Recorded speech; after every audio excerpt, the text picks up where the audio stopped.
When researching what people truly believe, one of the better places to find it is whenever they wrote or spoke to people who are on their side. That is when they're the most comfortable. And that is when they let the most important and personal information slip out. Another place to find true beliefs is when a person confides a fact to you, but they have absolutely nothing to gain by saying it. It doesn't give them money, power, influence, or anything else. They didn't make it public, but it didn't make you trust them more or give them anything either, so they had nothing to gain by saying it. Still, it was something they had to tell someone, even if nobody else would listen. Jack told me a number of them, and I will share 2 of them with you right now. Would you like to hear 2 secrets? Hi, I'm David Daniels from Chick Publications. Let me start with John Todd. Those who have seen Something Funny About Sinaiticus in the playlist or some of the vlogs know that I don't take research lightly. My family will tell you I live research. I test assumptions and check for data pretty constantly. I never met John Todd. I only heard what he has said in public. All I can say is I haven't yet found evidence that what he said was wrong. In fact, he seems to have known data that didn't even become moderately public for decades after he said them. Some of you have asked me, do you think he did the bad things they said he did? I answer this. Let's say someone knew the things it seems he did, and he was unafraid to tell those things. Do you think the powers that be would leave him free to keep doing it? Or do you think they'd figure a way to silence him or at least put him away and prevent him from talking? Something to think about. One day, John Todd took Jack aside in private and told him this, quote, "The biggest battle of the end of the 20th century will be the battle for the King James Bible." John didn't say Illuminati. He didn't say witchcraft. He didn't even say politics or one world government or one world religion. He said, quote, "The biggest battle of the end of the 20th century will be the battle for the King James Bible." And he was right. The second person was Alberto Rivera, former Jesuit priest. There is so much I can say about him. I've researched more about him, and I found some things people may not have seen before. Unlike some people around today, I actually have his birth certificate.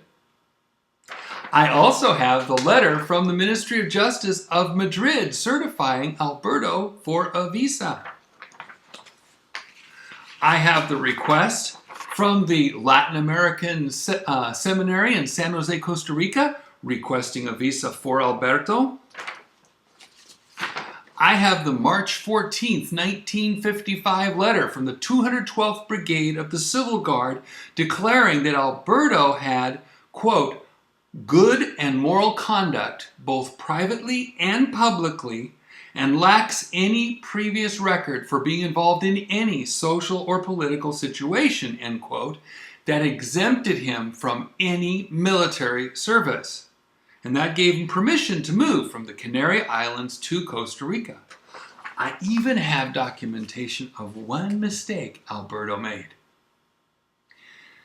Gary Metz's articles against Alberto claimed that there was a missing year after Alberto spoke in Guatemala and revealed who he was on page 29 of Alberto.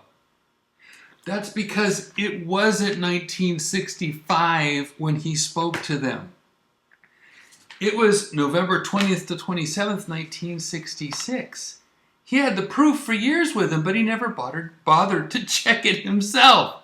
When he'd finished talking to Jack, he'd wave his hand and say, "It is done," and walk out of the room. But here it is. Sociedad Los Pescadores, Iglesia Evangélica Cinco Calles in Guatemala City, November 20th to 27th, 1966. Conferenciante Dr. Alberto Rivera. So I fixed Alberto's error in later printings of the comic, so it says Guatemala, November 1966.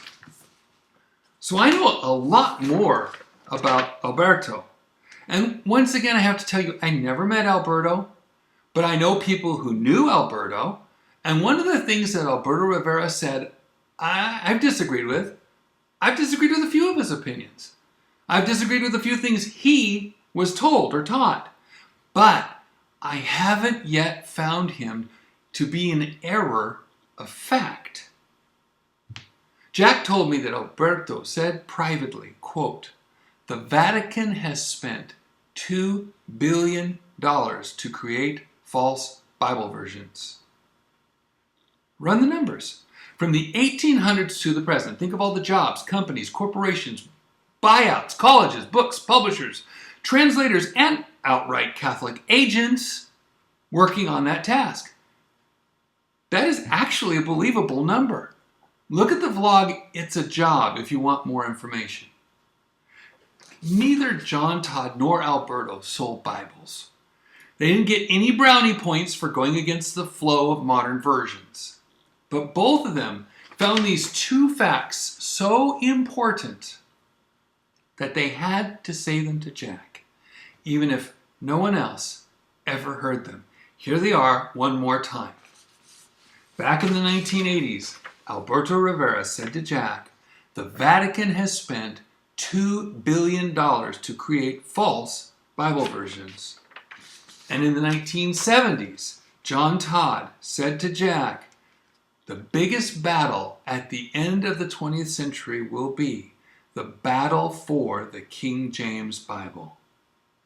Jack knew these things for years. It fueled his insistence on using the King James in our tracts, and it helped him to encourage me to continue studying the King James issue. You are still seeing the results of continuing research today. Slice it however you want. The fact is, Jack had it right all along. God bless you, and have a wonderful day.